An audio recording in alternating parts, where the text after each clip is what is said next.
Hi hello नमस्कार मंडळी, कशा आहेत सगळे? आशा करते स्वस्त असेल, मस्त असेल. मी वर्षा तुम्हा सर्वांचं आणखीन एका नवीन आणि फ्रेश अशा मस्त व्हिडिओमध्ये खूप खूप मनापासून स्वागत करीत आहे. तर मी उन्हाळ्याच्या सुट्टीला माहेरी आलेलं आहे, तर त्याच व्हिडिओ आता तुमच्या खूप खूप मस्त शेअर करणार आहे. त्याचबरोबर मी आले त्याच्या दुसऱ्या दिवशी ना लगेच मम्मी काळा तिखटाचा मसाला जो असतो ना, तो करायचा होता म्हणून त्याचं थोडंसं क्लिप घेतल्या. त्याच्यानंतर ना आम्हाला रानामध्ये जायचं होतं, कारण की पाड लागलं होतं आंब्याला.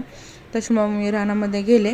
तर मग आम्ही रानामध्ये गेल्यानंतर ना आंबे मी तर म्हणते ना 7 ते 8 वर्ष झाला असं आंब्याचा पाड मी खाल्लाच नव्हता. म्हणलं चला ह्या वेळेस ना होते मी आरोहीला म्हटलं चल, तर ती म्हणली नको.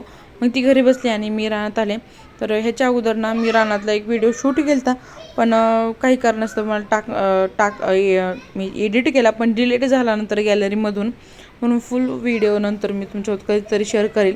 पण ही छोट्या छोट्या क्लिपा घेतलेल्या आहेत मी. तर इकडं मोठासा हौद आहे पाणी वगैरे साठवण्यासाठीचा, आणि इकडे एक वॉशरूम आहे, आंघोळीचं बाथरूम, टॉयलेट बाथरूम. असं पुढं स्पेस आहे भरपूर. इथं त्याची फरशी टाकायची आहे, पण नंतर कधीतरी टाकणार आहोत आम्ही. आणि मस्त असं झाडे लावण्यासाठी एक छोटासा स्पेस केलेला आहे. आणि जी समोर दिसून आता ते जनावरांचा गोठ आहे, तो सुद्धा याच व्हिडिओमध्ये तुम्हाला बघायला भेटणार आहे.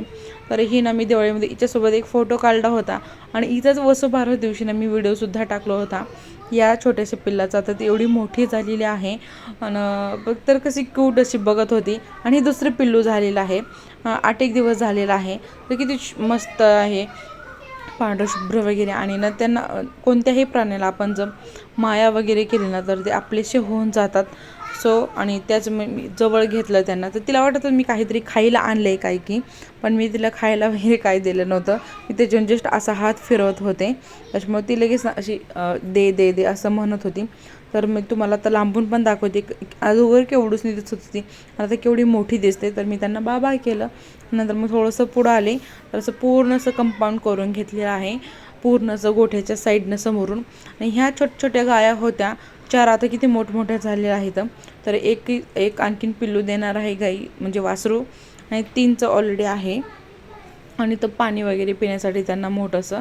आणि अशी आजूबाजून सगळी अशी झाडं लावलेली आहेत. आणि मी पहिल्यांदाच कोट्यावर गेलेले होते, म्हणून आमचा जो कुत्रा आहे ती आरोहीने त्याचं गोल्या नाव ठेवलेलं आहे, गोलू. दिवाळीत नव्हतं ते, नोव्हेंबरमध्ये त्यांना आलं होतं. छोटंसं पिल्लू होतं ते पण बघा किती मोठं झालेलं आहे. त्याच्यामुळे पहिल्यांदा तो नवीन माणसाला बघितलं की असं भूक होतो. पण नंतर एकदाचा स्मेल जर त्यांनी हे केलं ना, आपलं माणूस आहे म्हटल्याच्यानं तो शांत बसतो.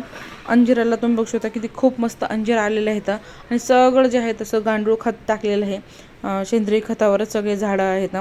ही सगळे ना झाडांना आंबे आलेले आहेत ना, तुम्हाला जवळून नंतर मी दाखवणच. तर मग आता मी ना आंबा उतरून घेतो, तुम्हालासुद्धा मी पाड दाखवते. आणि झाडाला नॅचरल कोणतंही पावडर नाही, कोणतंही केमिकल नाही, नॅचरल पिकलेले आंबे खाण्याची जी मज्जा असते ना ती वेगळीच असते. बाजारामध्ये मार्केटमध्ये जी आंबे असतात ना, ते काही पिकवलेले असतात, त्याची चव येत नाही. आणि बघा ना, हे जे नॅचरल आंबे पिकलेले असतात ना, त्याचा वास मंद हळूहळू येतो. जी केमिकल वगैरे टाकलेले आंबे असतात ना, त्याचा खरंच वास येत नाही. आणि मी पण आता अक्षय तृतीयेला वगैरे घेतले होते, पण ती आंबट लागत होती, त्याचा काहीच वास येत नव्हता. आणि नॅचरली जे पिकलेले आंबे असतात त्याचा स्मेल हा वेगळाच असतो. आणि हा जो स्मेल तुम्हाला जर हे करायचं ना, तर त्याला गावीच यावं लागतं असं मला तरी वाटतं आहे. आणि शहरामध्ये असे नॅचरल आंबे 99% भेटत नाहीत, 1% भेटतील. पण ज्यांनी घरी लावलेले आहेत त्यांनी. चिकूला पण मस्त असे चिकू आलेले होते, पण ते छोटे आहेत, आणखी पिकलेले नव्हते. अंजिराचा आता दुसरा भर होता, एक भर गेला. आणि हे काही कलमी आंबे आहेत, काही जे गावरान पद्धतीने लावले असतात ना, ते आंबे काही आहेत. पेरूची झाडं वगैरे सगळे जे झाडं आहेत ना, ते लावलेले होते.